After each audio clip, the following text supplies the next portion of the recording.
Good morning, everyone. My name is Jennifer Buckingham.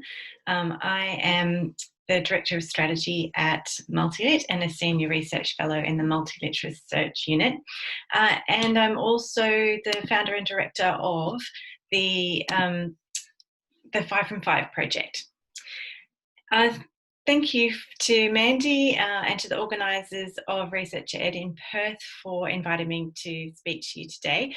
I'm going to be talking to you about the Primary Reading Pledge, which was a document released a couple of months ago, which was a collaboration between 5 from 5, Ospells and Learning Difficulties Australia. So I'm going to talk you through that document, what it's about, what it's for, and hopefully we'll have some time for some questions at the end, and hopefully the technology will allow us to do that as well.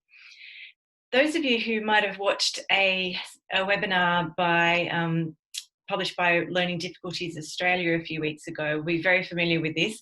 So if you did see that, there's not going to be a lot of new information for you here. So perhaps you have a little snooze for the next half hour or so.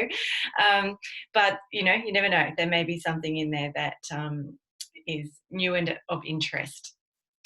So the Primary Reading Pledge document looks like that. As I said, it was published in August 2020, and the idea of the Primary Reading Pledge came about through a concern about the large numbers of students who were completing primary school, moving on to secondary school without good literacy skills, and the belief that really that is just not acceptable, that there should be an understanding that very few children should be finishing primary school not able to read, that if we can take one skill from primary school, it should be that ability. There are lots of other important things as well, but that is absolutely fundamental, and it's almost impossible to be successful in secondary education without a good level of reading ability. 5 from 5 is the project that I lead, and it is supported by MultiLIT. It's a community education initiative of MultiLIT organisation. The idea of 5 from 5 is to bring together the evidence-based base around early reading instruction and spelling instruction to teachers and to parents, and to make it accessible and usable and practical. So there are thousands of published research studies in journals and in all kinds of other areas that are all pointing in a similar direction. They're all remarkably consistent and remarkably informative, but not a lot of that is finding its way into classrooms, not because teachers don't want to know this sort of information, but because it has traditionally been a little bit difficult to get. And this situation is changing. Since 5 from 5 was established around 5 years ago, a lot more information is available now than used to be in an accessible form for teachers. So we are still building that project. We are still adding information, obviously it being evidence-based. The evidence is being added to all the time, and so therefore this is a dynamic project, and we're updating it frequently. And the information on 5 from 5 is not related to specific programs, although specific programs are mentioned from time to time, but it is generic information that can be used for teachers to develop evidence-based teaching programs and resources. There's a lot of overlap, obviously, with MultiLIT. MultiLIT programs are based on that same set of evidence. So a lot of the things that are described in 5 from 5, you'll find in MultiLIT programs as well. Ospells was another collaborator on this Primary Reading Pledge. You would all be familiar with Ospells as being the umbrella organisation for the spelled organisations in across the states and territories. And Ospells has a long history of working with schools, with teachers, and with parents, helping children with learning and language difficulties.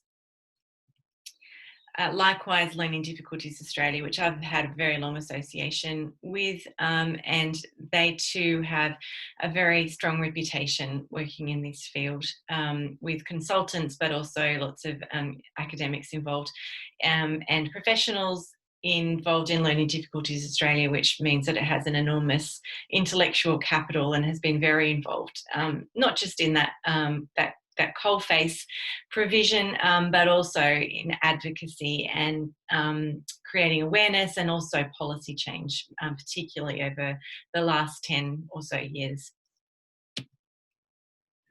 A little bit about MultiLIT, the organisation that I work for. I've been at MultiLIT now for around, I guess it's close to 18 months.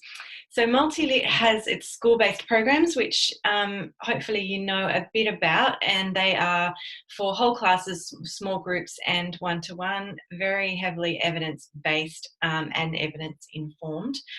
So they are developed using the best and most recent evidence about how children learn to read and effective instruction, but they are also evidence-based in terms of they are researched and trialled in schools before they are published. So we collect a lot of data. We make sure that over quite a long period of time that these programs are effective in creating the outcomes and the learning achievement that we'd like to see.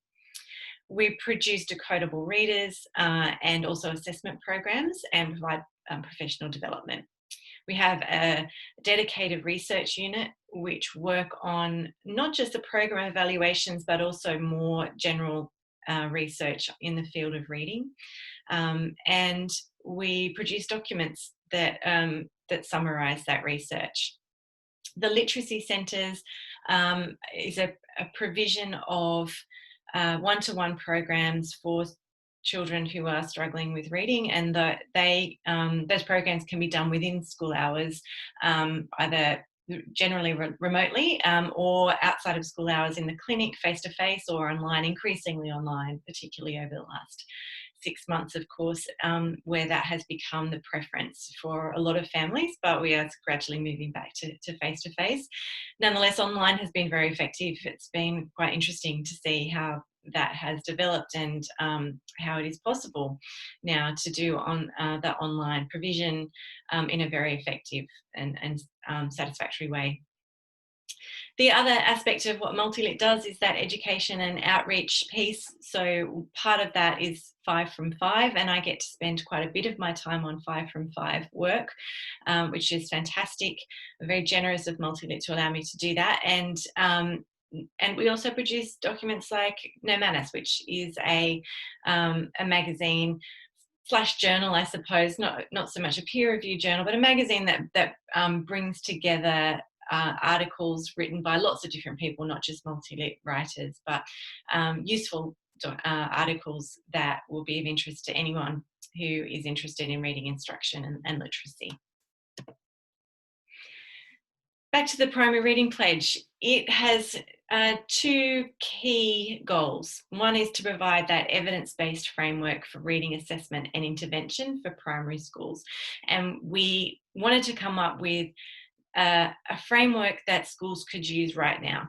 So they didn't have to wait for some sort of new assessment to be developed, some sort of intervention to be designed, that these are things that are available and have been proven to be effective, that schools can use tomorrow, essentially. Think about what sort of assessments they want to put in place, and what sorts of interventions are the most appropriate ones for their school, and actually start to enact that right now. It's also an action plan for schools and systems to work towards reducing dramatically, hopefully, the number of children who finish primary school unable to read. And really it requires a whole school approach to use the framework in the Primary Reading Pledge. Schools can do it on their own, absolutely. There are all of the resources there for them to do that. However, we've advocated for a systemic approach because it's easier if schools have the support to do it. And we have been very careful to choose interventions and assessments that are relatively simple to use, relatively low cost or free, So the resource impacts are, are reasonable, but also in terms of the benefits down the line, a systemic approach is going to be much more cost effective. And we know that there are large flow-on costs from children not learning to read early and well.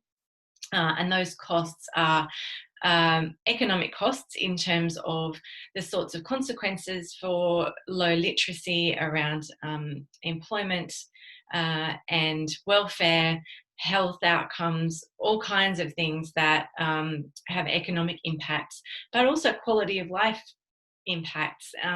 The way that not being able to read impacts on anyone's life in terms of their ability just to interact with society and all of the things that they miss out on if they can't read well, and mental health, self-esteem, and it's really difficult to put any kind of number on that. But any person who is familiar with that in terms of their own life or the life of a loved one can attest to the effect that low literacy has.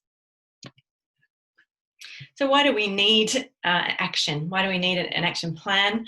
It's because, as I mentioned, there are very many students, far more than there should be, who are struggling to read when they start high school. So we have come up with these figures just based on the NAPLAN reading assessment outcomes, and the NAPLAN for 2019 showed that in Year 7 there were over 52,000 students who were either at or below the national minimum standard in Year 7. So we know the national minimum standard is a pretty low benchmark, and so students who are at that national minimum standard are still reading at a low level, and they are at very high risk of failing to make progress in their schooling. And so that 50,000 students, 52,000 students is far more than there ought to be. If we are talking about proportions of students, we are talking about in Year 7, 17%. And we know, research tells us that much smaller proportion of students have a reading difficulty that can't be relatively easily remediated through effective instruction. So that's perhaps 3 times as many students as there should be in that struggling reading category. And the large proportion of those students, some of those are students who have, say, a language background other than English, and they may have been relatively new arrivals, so that English background is a factor, but it doesn't explain all of it. There are still far too many students among that 52,000 who would not be there had they been taught to read well in the early years of school, or if their difficulties had been identified and they had been given effective intervention much earlier. Those 52,000 students just didn't appear overnight.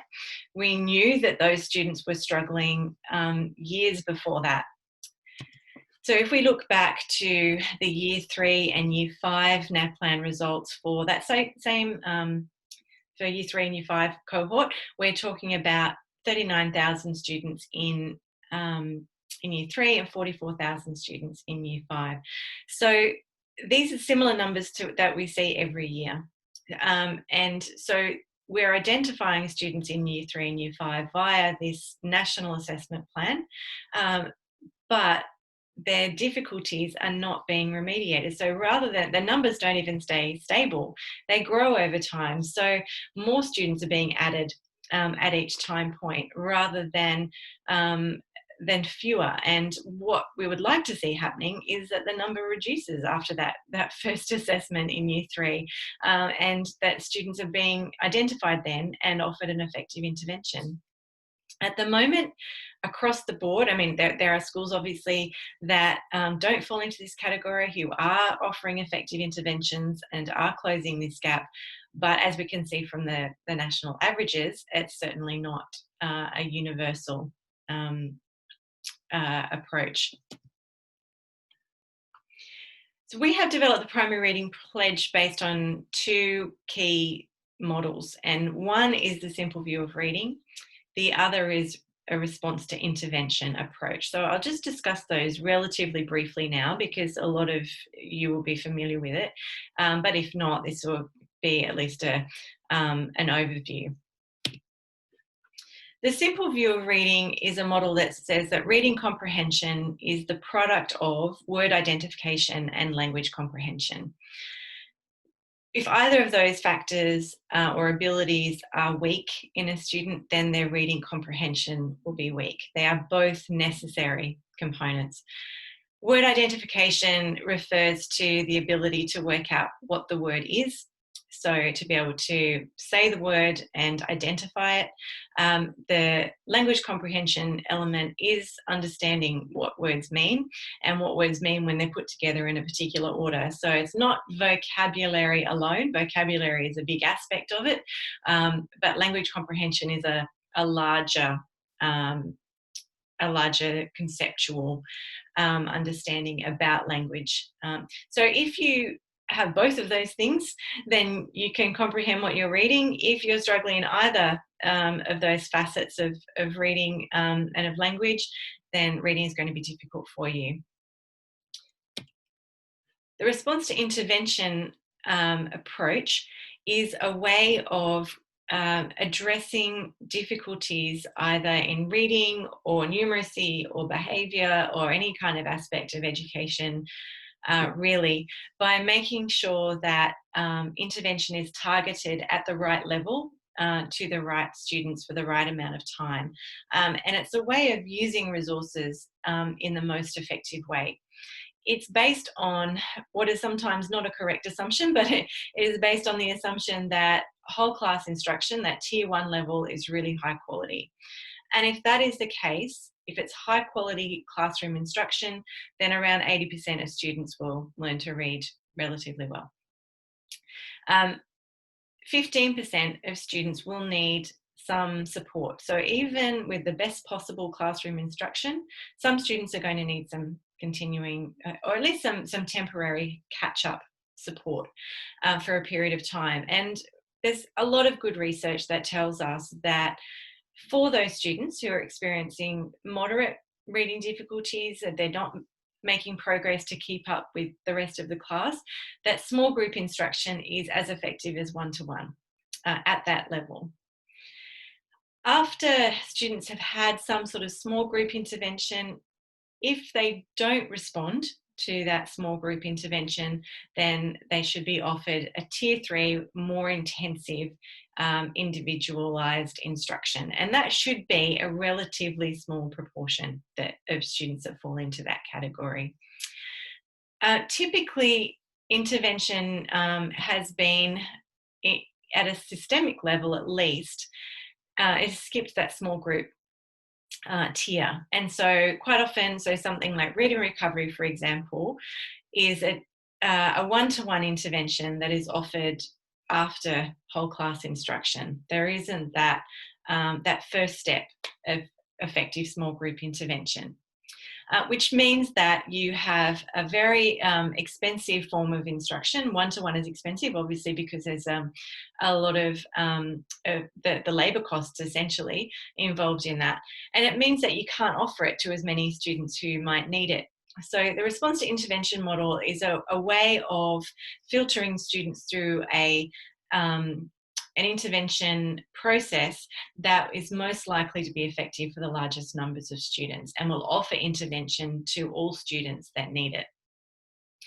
As part of the Primary Reading Pledge, we have recommended that in the early years of school, so in year 1, when students are identified for intervention, that the standard protocol should be in place. So that is that they should be offered a tier 2 small group intervention first. Sometimes that can take place within the class, small group instruction from the teacher if they're noticing that a particular group of students, or they've identified a couple of students who need a bit more support, if it's phonics, for example, to spend a bit more time on learning the phonics content to make sure that they understand it and that they can then keep making progress with the class. It's not, at that point, the tier 2 instruction doesn't differ enormously from tier 1 instruction.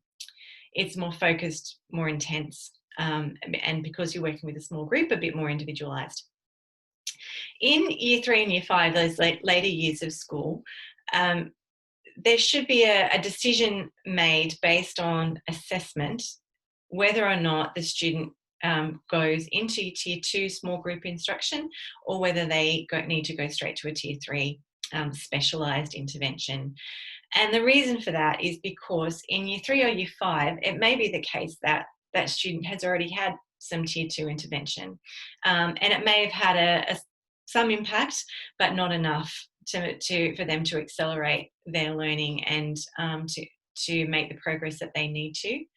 And it's also the case that in year 3 and year 5, the discrepancy between a student who is struggling and the level that the rest of their class is working at, it becomes quite great. And therefore, you need to give them that intensive instruction to accelerate their learning enough for them to make sufficient progress. And so that's a decision that needs to be made based on the assessment of the severity of their difficulty and whether tier 2 is going to be enough for them at that point, because really there's no time to lose. It's becoming quite urgent, particularly at the year 5 level. We have proposed in the Primary Reading Pledge that NAPLAN year 3 or year 5 and year 5 data should be used to identify students who need that assessment and intervention. So we are saying that all students who are at or below national minimum standard in NAPLAN reading should be provided with screening assessment and the most appropriate intervention based on that screening assessment. We collect a lot of data in NAPLAN. The vast majority of students, 90-odd percent of students in each state and territory participate in NAPLAN. But quite often nothing happens. That data comes back and there is no plan either at the school level or at the system level about, well, what do we do about this now? And it's really not good enough that these students are being identified and then they're not being offered the support that they need. So it's really not surprising in that case that sometimes parents and students can't see the point of participating in the NAPLAN assessment if there are no benefits, if there are no consequences in terms of the responding to what that data shows. Why did we choose NAPLAN? Because NAPLAN already exists. So it means we can use existing data. It's a systemic standardized reading assessment.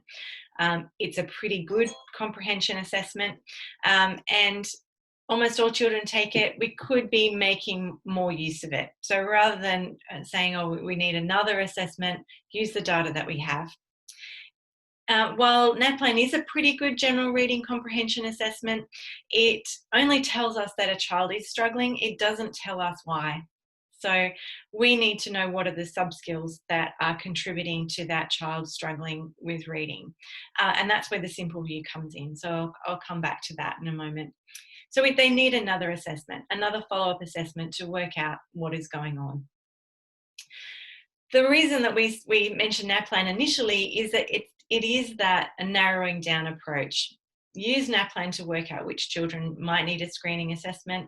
And we have included not just those who are at or below in this document, but also students who haven't participated in NAPLAN. So they shouldn't miss out on screening and intervention just because they haven't taken part in the NAPLAN assessment. So rather than screening all students, screen this subset of students that have been identified by the assessment that they've already done. And that brings down the workload and the resource implications. The proposed changes to NAPLAN that were in the recent review published a few months ago don't affect the primary reading pledge. In fact, they work very well with it. The NAPLAN online assessment is a more sensitive assessment and it can tell us more about, it's more likely to pick up children who are struggling. The margin of error will be reduced because of the way that NAPLAN online works. The adaptive mechanism within it makes it a better assessment. So nothing nothing changes to the primary reading pledge as a result of the move to NAPLAN online. Year 3 is obviously a late stage to intervene in terms of reading difficulties. It will mean that the gaps are much greater than they would be if children were identified earlier. We have suggested that a phonics check be used with all Year 1 students to make sure that they are mastering that foundational skill. And the reason we have recommended the phonics check in particular, and the Year 1 phonics check, which was initially developed in the UK, but which is now available in Australia, is a proven assessment in terms of being good at identifying reading difficulties at that critical point at the end of Year 1. The reason that we have not suggested a comprehension assessment at that point is because comprehension is very difficult to measure well among students of that age group. They're not particularly reliable. The phonics check will give you a good idea of whether a child is able to decode words, and that is likely, if they're having difficulties with reading, that is the area that needs to be addressed at that stage. Language also is an area that could be presenting difficulties, but we know that the phonics check is going to be a really good indicator at that point. And it's also a vital stage at which to intervene with that. So we're suggesting that the primary reading pledge and assessment and intervention framework should be based on a phonics check in Year 1 and NAPLAN in Year 3 and Year 5 as systemic assessments. So in South Australia, all students, Year 1 students, do the phonics check, but all schools have access to it via the federal government's online version that was released just around the time the primary reading pledge was also released, and it is an excellent online platform that any teacher can access. It's the same items or the same check in essence. There might be slightly different items, I should say, because there are various different versions of the check, but they're all based on that same phonics check framework. And so they are essentially parallel forms of the same assessment and are reliable in that way. The great thing about the federal government's online phonics check is that it will produce a report for a class teacher based on their whole class and for individual students immediately. Very useful with graphs, with breakdowns into the pseudo words and the real words, so you can see where the strengths and weaknesses are for individual students and for a whole class. And obviously that has implications then for teaching. So I highly recommend, if you haven't had a look at that, please do run through it with a student and see how easy it is to administer and the information that you get from it.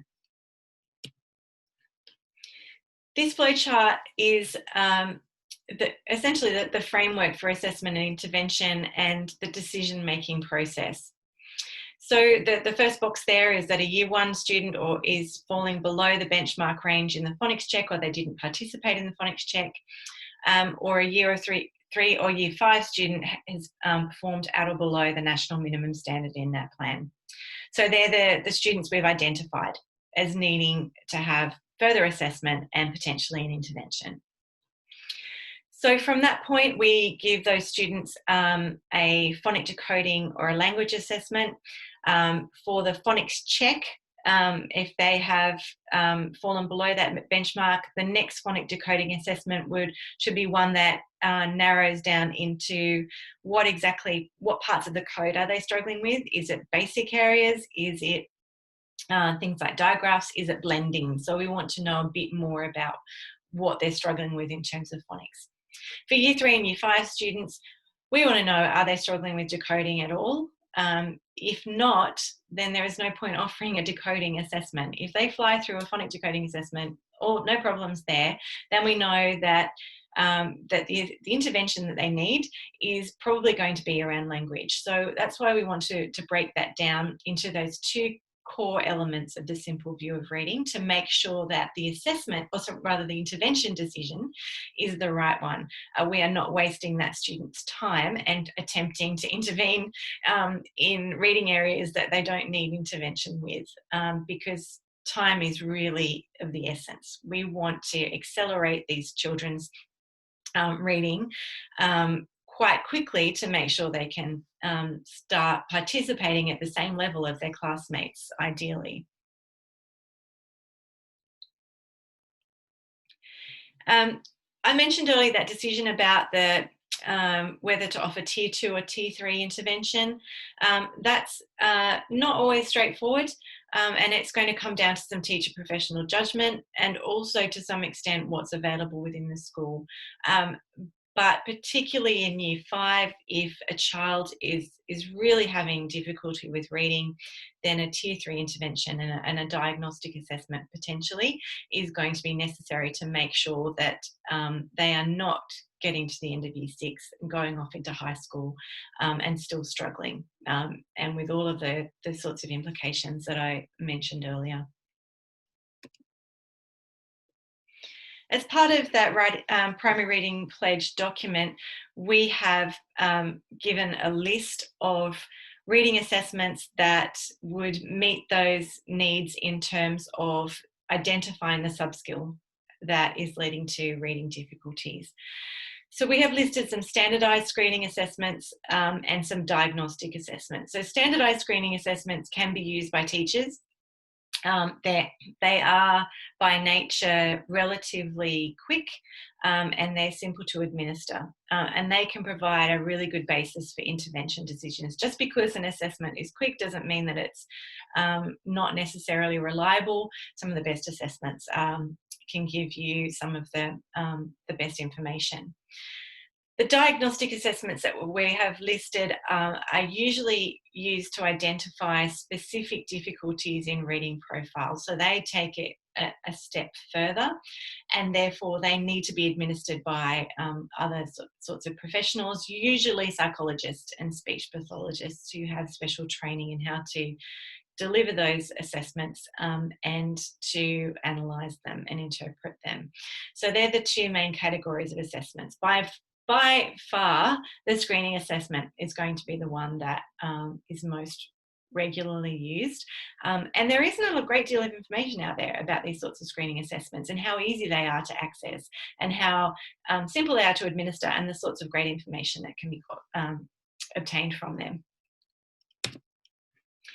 We've also, in the appendices, provided a list of reading interventions, and we are by no means saying these are the only interventions available. It's not completely comprehensive. These are the ones that we know about, so and have some experience with. So between the 3 organisations involved in this particular document, we have not included anything on that list that we don't have between the 3 groups some experience with and some confidence in.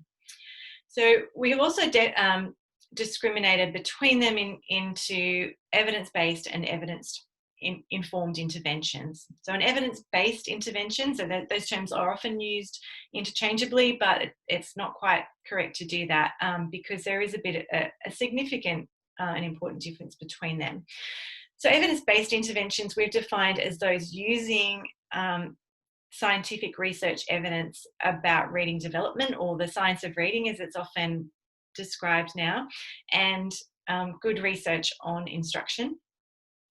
And they have been found to be effective in quantitative evaluations. So meaning that that specific intervention program has been tested with students, and there's been a pre and post control group. We can, with a degree of confidence that's based on scientific research protocols, say this program has been shown to be effective for at least the group of students who were involved in that evaluation.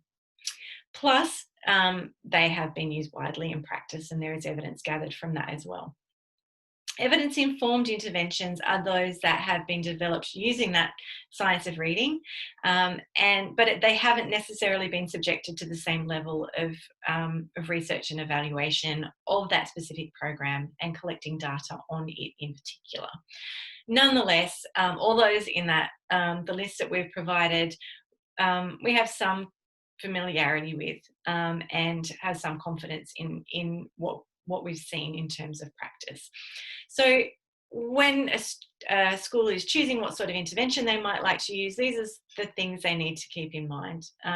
Do they want to choose an intervention that has the demonstrated efficacy, or are they happy with one that is at least based on sound evidence-based principles? The approach that we have taken to intervention is also an evidence-based approach, and that is that it's not necessarily important to have a specific diagnosis of a child's reading difficulty or reading disability in order to make intervention decisions. That instruction is tailored to the particular educational need of the child, not a label per se. So instruction will be the same for a child who is experiencing difficulties in the same area. So if they're experiencing difficulties in decoding, what they just really need is good phonics instruction. And likewise with language. If language is the issue, they need good language instruction. It doesn't really matter what sort of label you put on their difficulty or disability. Intervention is going to be much more effective if it's consistent with the Tier 1 or the classroom instruction.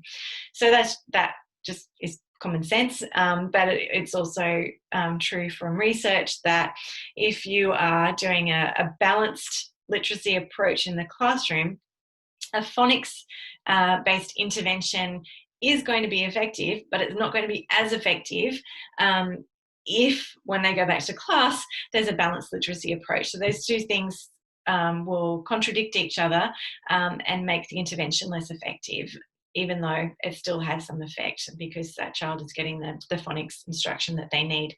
Ideally, you want to have a really strong evidence-based Tier 1 instruction, Tier 2 that is consistent with that, and likewise with Tier 3. We've also provided some of the criteria for high quality intervention programs, and they are that they should be evidence-based or evidence-informed, as I described. And if they are evidence-based or evidence-informed, they are going to have these particular elements. They will be explicit and direct instruction, which has been shown time and time again to be essential, really, for remediating reading difficulties. That it will incorporate that dual coding aspect, which means that there is a visual and verbal element and the bringing together of the two. There's a sequence of content and skills, so that means that it's methodical and planned, that it's building up of content and skills over time. That it's repetitive, because that overlearning aspect is really important to shift something from short-term memory into long-term memory. There has to be a lot of repetition. And by nature, children who are experiencing reading difficulties to the extent that they need an intervention program need more teaching. They need more repetition. They haven't learned it in class, and so they need repeated exposure to the content and repeated practice at the content and skills they need to learn. It needs to be systematic. It needs to be well paced, because there's a lot to get through. If you're trying to accelerate a child's reading progress, there's a lot of ground to cover.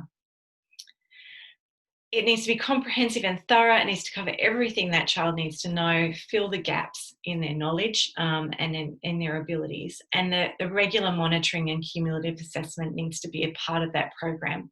So not just teach for 20 weeks and then test at the end, that there's a regular checking on progress, regular assessment to make sure that what is being taught is being retained in long-term memory and new knowledge is being added to that instead of learned and forgotten all the way through. And as much as that seems like common sense, that's something that happens more frequently than you might think, that there isn't that regular monitoring, that the cumulative assessment is just of the recently taught content, not all of the content that's been taught beforehand. And that happens more often than you might think. There is some discussion about whether programs or teacher expertise is most important. I would argue most definitely both. That your ideal scenario is that you have an expert teacher with a really well-designed program. And I'm not necessarily saying that has to be a published program, but it needs to be a program that has been tried and tested. Published programs that are fall into the evidence-based category have had thousands of hours of design development gone into that, lots of testing, lots of trialing, revision to make sure that it works well. They've been aligned with scope and sequence for the Australian curriculum and for the learning progressions. And the way that they are designed is to allow teachers to concentrate on other aspects of their teaching instead of having to plan lessons, work out when to do reviews, work out what kinds of assessments to use and when. All of that intellectual capital, all of that thinking has gone into the design of the program. So if you have an expert teacher who knows exactly why they're teaching in a certain way and why it works, and they have a program that they know has been developed with all of those same principles in mind, then that's going to free them up in lots of ways, and you're going to get a double benefit. We haven't, in the Primary Reading Pledge, put a lot of focus on the development of teacher expertise because that is happening in other areas.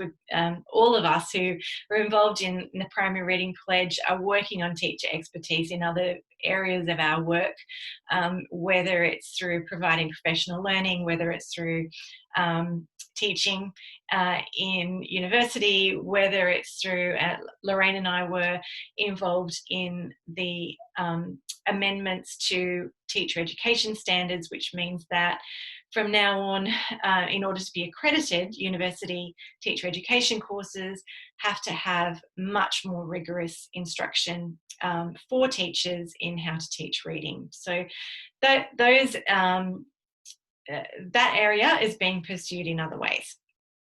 So the Primary Reading Pledge was written with that idea of providing a framework that can be used right now. Obviously, we want teachers to be developing their expertise, but there are things that we can do now that will make a difference. So one way that you can get involved in this is to go to the 5 from 5 website.